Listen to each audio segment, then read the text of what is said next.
How to sidechain reverb in FL Studio. Grab your sound and route it to a mixer channel.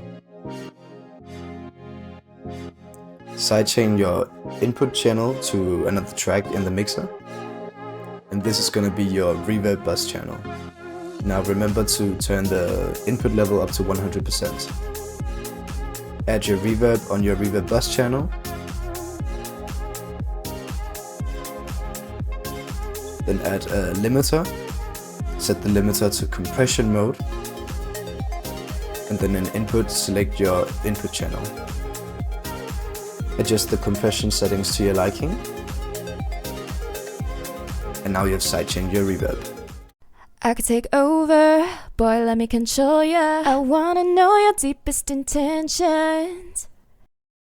I could take over, boy, let me control ya. I wanna know your deepest intentions.